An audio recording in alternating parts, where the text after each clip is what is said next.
Hello guys, പഠിച്ചനെ വെയിൽ. അസ്സലാമലൈക്കും. അപ്പൊ നമ്മള് പുതിയൊരു വ്ളോഗായിട്ട് വന്നിട്ടുള്ളത്. നമ്മള് ഇന്നലെ ഞാൻ വെറുതെ യൂട്യൂബ് തുടങ്ങിയിട്ട് ഞാൻ കുറച്ച് കഴിഞ്ഞ് നോക്കിയപ്പോ കുറച്ച് വ്യൂവേഴ്സും ഫോളോവേഴ്സും കൂടിയിട്ടുണ്ട്. അപ്പൊ പെട്ടെന്ന് നോക്കിയേ, പിന്നെ കുറെ പേര് നല്ല കമന്റ് ഒക്കെ ഇട്ടിട്ടുണ്ട്. അപ്പൊ നമ്മക്ക് എന്തായി, ഫുൾ ഫയറായി, കൊല്ലുന്നായി ഇപ്പൊ വണ്ടി അടിച്ചാൽ അങ്ങനെ. അപ്പൊ നമ്മൾ എന്ത് വിചാരിച്ചു, ഞാൻ കുറച്ച് ഇടാം. സംഭവം വലിയ രസമൊന്നുമില്ല നമുക്കറിയാം, പക്ഷെ എന്നാലും നമ്മളെന്താ വെളിപ്പ് പറയാ, അത് എന്താ പറയാ, അത് കേൾക്കുക, നമ്മുടെ ജോർജിയൻ ലൈഫ് കേൾക്കുക.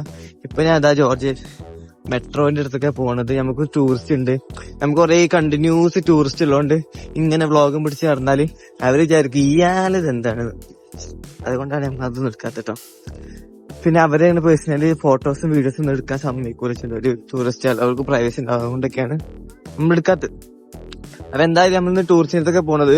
ടൂറിസ്റ്റിനെ ഫസ്റ്റ് കാണുമ്പോൾ ഇതേമാതിരി ലുക്കായിരിക്കും. സെക്കൻഡ് മുതല് നമ്മൾ പല്ലൊന്നും തേക്കാതെ ആ രീതിയിൽ പോവാ ചെയ്യാ. അല്ല കേട്ടോ, നമ്മള് ലുക്കായിട്ട് തന്നെ പോവാ. കാരണം നമുക്ക് ഒരു ഇംപ്രഷൻ എപ്പോഴും നമ്മള് ആ ലെവലിൽ കീപ്പ് ചെയ്യണം.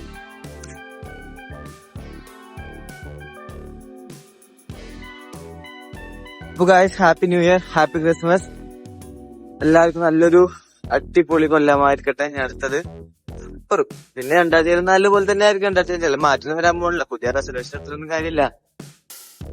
പിന്നെ അതാ മുമ്പിലതാ ഒരു ജിമ്മൊക്കെ ഉണ്ട്. ജോർജിയയിലെ ഒരു ഫേമസ് ജിമ്മാണ്. പിന്നെ ഇതില് നമ്മൾ പട്ടിണി കിടന്നൊരു ജിമ്മിന് കൊണ്ടുവരും. കാരണം അമ്മാര് വിലയുണ്ട് ഈ സാധനത്തിന്. അതിൽ ആ ചെക്കനൊക്കെ പെണ്ണൊക്കെ കണ്ടിട്ട് അങ്ങോട്ട് പോവാൻ നിന്നാണ്ടല്ലോ, ഫുള്ള് സീനായിരുന്നു. രണ്ട് കാര്യങ്ങളാണ് എന്റെ 2025 മോട്ടീവ്. രണ്ട് ടൈപ്പ് ഓഫ് ആൾക്കാരാണ് എന്റെ ലൈഫിൽ വന്നത്. ഒന്ന്, ഒരു ഉപകാരം ഇല്ലാതെ വന്നിട്ട് നമ്മളെ നശിപ്പിച്ച് പണ്ടാരടങ്ങിയ ആൾക്കാർ. രണ്ടാമത്, അവർക്കൊരു ഉപയോഗം ഇല്ലാതെ എന്റെ ലൈഫിൽ വന്നിട്ട് എന്നെ എവിടേക്കോ എത്തിച്ച ആൾക്കാർ. രണ്ടാൾക്കാരും താങ്ക്സ് പറയാനുണ്ട്. കാരണം രണ്ടാൾക്കാരുമാണ് എന്നെ മോട്ടിവേറ്റ് ആക്കിയത്. എനിക്ക് തോന്നുന്നു ആ നെഗറ്റീവ് അടിപ്പിച്ച ആൾക്കാരില്ലെങ്കിൽ ചിലപ്പോൾ ഞാൻ ഇവിടെ ഉണ്ടാവില്ല. അവരോടുള്ള ഒരു ഈഗോ, അവരോടുള്ള ഒരു ഇത്. പക്ഷെ എന്നാലും എന്റെ ഒരു മിസ്റ്റേക്ക്, എന്റെ ലൈഫിൽ ഞാൻ എപ്പോഴും ചെയ്യുന്ന മിസ്റ്റേക്ക്, എല്ലാവരും എന്നോട് പറയും, എടാ നീ കൂടുതൽ അവൈലബിലിറ്റി ആവില്ലേ, നീ അവര് പറയുമ്പോഴത്തേക്ക് അങ്ങോട്ട് പോയി ചാടി നിന്റെ ഫുള്ള് സമയം കളഞ്ഞ് ചെയ്യല്ലേ, നിനക്കൊരു വില ഉണ്ട്. നീ ഫ്രീ ആകുമ്പോ നിനക്ക് വിലയില്ല, ഫ്രീ ആയി കിട്ടണമെന്നൊരു വിലയില്ല. ബട്ട്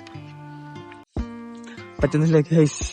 നമ്മളോട് ഒരാളെന്തെങ്കിലും പറയുമ്പോഴത്തേക്ക് എനിക്ക് ആ ഒരു സംഭവം അഡിക്ഷൻ. നമുക്ക് ഈ OCD പോലെ ഉണ്ടാവില്ല, നമുക്ക് ഇതിങ്ങനെ ആയിരിക്കണം, അല്ലെങ്കിൽ നമുക്ക് ഫുൾ ടെൻഷൻ ആണെന്നൊക്കെ.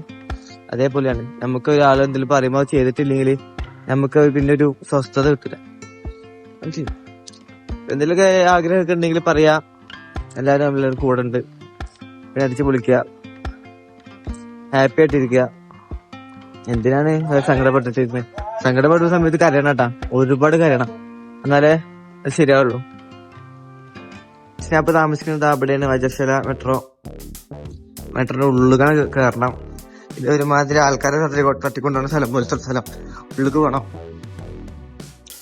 അപ്പൊ ഇതാണ് ജോർജിയയിലെ ടിബിസി മെട്രോ. ഈ മെട്രോയില് ഏറ്റവും അടിപൊളി സംഭവം എന്ന് വെച്ചാല്, നാട്ടിലത്തെ ഇന്ത്യൻ റുപ്പി 6 രൂപക്ക് ഇവിടെ 1.5 മണിക്കൂർ മൾട്ടിപ്പിൾ എൻട്രി ആയിട്ട്, അതായത് നമുക്ക് ഒരു ബസ്സിന് വേറെ ബസ്സിലേക്ക്, ഒരു ബസ്സിന് വേറെ ബസ്സിലേക്ക്, ബസ്സിന് മെട്രോന്ന് ബസ്സിലേക്ക്, പിന്നെ ഓട്ടോറിക്ഷ കേട്ടോ, അങ്ങനെയൊക്കെ ഈ പബ്ലിക് ട്രാൻസ്പോർട്ടിലൂടെ 1.5 മണിക്കൂർ 6 രൂപയെ പോവുള്ളൂ. 6 രൂപ കൊടുത്ത 1.5 മണിക്കൂർ നമുക്ക് ഏതിൽ കയറി ഇറങ്ങിയൊക്കെ ചെയ്യാം. ഓക്കെ, അപ്പൊ അതൊരു ജോർജിയയിലെ ഏറ്റവും ബെനിഫിറ്റ്സ് ആണ്. അത് വരാൻ പോണ കുട്ടികൾക്കൊക്കെ അത് ഭയങ്കര ഒരു അടിപൊളിയായിരിക്കും, എക്സ്പെൻസീവ് കുറക്കാനൊക്കെ. പക്ഷെ അത് BOG എന്ന TBC എന്ന 2 കാർഡ് ഉണ്ട് ഇവിടെ. അത് BOG എടുക്കണം. BOG എടുത്താലേ അത് ബെനിഫിറ്റ്സ് ആവുള്ളൂ. TBCയില് അവര് കുറച്ച് സാമ്പത്തികമായിട്ട് പിന്നോട്ടാണ് നോക്കണം, അവര് കുറെ പൈസ ഒക്കെ എടുക്കുന്നുണ്ട്. BOG എടുക്കുക. TBC നമ്മൾ കൺമുന്നിൽ വന്ന് പെട്ടിക്കണേ. ഈ സുനാപ്പിയാണ് BOG. എനിക്കൊന്നും ഇവരൊക്കെ ഈ ടൂറ് പോണത് നമ്മളെ പൈസ കൊണ്ടുവന്നത്. കാരണം നമ്മളെ പൈസ കണ്ട് ഒരു ലാരി, ഒറ്റ ടാപ്പിന് ഒരു ലാരിയാണ് ഇവർ എടുക്കുന്നത്. കള്ളപ്പടുപ്പ്. അപ്പൊ നമ്മളെ വലതു ഭാഗത്ത് ഇടതു ഭാഗത്ത് നല്ല വിലപിടിപ്പുള്ള കടകളുണ്ട്. സങ്കടം എന്താ വെച്ചാൽ നമുക്ക് ഇതിലൊന്നും കേറേണ്ട ആവശ്യമില്ല. കാരണം ബസ് ഉള്ളതുകൊണ്ടല്ല, പൈസ ഇല്ലാത്തതുകൊണ്ട്. അപ്പൊ നമ്മളൊക്കെ ഇതൊക്കെ ചെയ്തിട്ട് ഫേമസ് ആവുമല്ലോ. നമ്മള് ഫസ്റ്റ് വീഡിയോയിൽ പറഞ്ഞിട്ടുണ്ട് 4 ആൾക്കാരെ അറിയുന്ന രീതിയിൽ ഫേമസ് ആവുന്നു. ഫേമസ് ആകുമ്പോ നമ്മൾ ഈ കടയിൽ നമ്മള് ഈ പ്രൈസ് ടാഗ് വാങ്ങാതെ പ്രൈസ് പറയാൻ പോലും പറ്റില്ലല്ലോ. പ്രൈസ് ടാഗ് നോക്കാതെ വാങ്ങാൻ പറ്റുന്ന ഒരു കാലം വരും. അന്ന് ഞാൻ അതാ ഇവിടെ ഇരിക്കണ ഇക്കാക്കെ കണ്ടോ, മൂപ്പര് പേരൊക്കെ ഡ്രസ്സ് വാങ്ങിക്കൊടുക്കും ഞാൻ. പട്ടി വില എന്നാലും വാങ്ങിക്കൊടുക്കും. കണ്ടോ നിങ്ങൾ, ജോർജിയ എന്ന് പറയുമ്പോ വലിയ സംഭവമാണ്, യൂറോപ്പാണ്, അമേരിക്ക പോലെ വിചാരിക്കരുത്. ഇതൊരു ഏഷ്യൻ കൺട്രി പോലെ ഉണ്ട്. അതിന്റെ ഒരു ഡെവലപ്മെന്റ് സ്ഥലമുണ്ട്. അതേപോലെ തന്നെ സാധാരണ നാട്ടിലത്തെ പോലെ ഇതൊക്കെ സെറ്റപ്പ് ഉണ്ട്. പക്ഷെ ഇതിന്റെ ഉള്ളിലൊക്കെ അടിപൊളി സെറ്റപ്പ് ആയിരിക്കട്ടെ. ബിൽഡിങ്ങിന്റെ റഷ്യക്കാർ ഉണ്ടാക്കി വെച്ചതുകൊണ്ട് ഉണ്ട്. ഓക്കെ, അപ്പൊ ഇത് പക്ഷെ ഇവിടെ ഏറ്റവും അടിപൊളി എന്താ വെച്ചാൽ ഇവിടെ പാർക്ക്, കണ്ടമാന പാർക്ക് ഉണ്ട്. അവിടുത്തെ കുട്ടികളൊക്കെ ഒരു കളിച്ചാൽ ഇവിടെ തന്നെ. നമ്മൾ നാട്ടിലത്തെ പോലെ മരുന്ന് കഴിഞ്ഞാൽ മൂട്ടിക്ക് 2 ചൂരിലിട്ട് അടിക്കണ പോലെ അല്ല, അല്ല ഓർമ്മിപ്പിക്കല്ലേ. അപ്പൊ അതുപോലെ ഒന്നല്ല, ഇവിടെ ഫുൾ പാർക്ക്, കുട്ടികളെ വേണ്ടി കളിപ്പിക്കണം. പിന്നെ നല്ലില്ലേ ഒരു പൈതലൊക്കെ ഓട്ടിപ്പോണുണ്ടല്ലേ, പണിയെടുക്കുക. ഈ ഇതായിട്ട് വോൾട്ട് ഇതിലൊക്കെ ഞാൻ പണ്ട് പണിയെടുത്തിട്ടുണ്ട്. ഇതിലൊക്കെ ഒരു മാസം 1 ലക്ഷം വരെ ഉണ്ടാക്കാൻ പറ്റും പണിയെടുക്കണവർക്ക്. ഇവിടെ നോക്കില്ല, അപാര വ്യൂ ആണ് കേട്ടാ. നല്ല മരം നില വീഴുന്നു, അതിനടിയിൽ നല്ല സ്നേഹനിധികളായ അങ്കിളും ആന്റി നടന്നു വരുന്നു.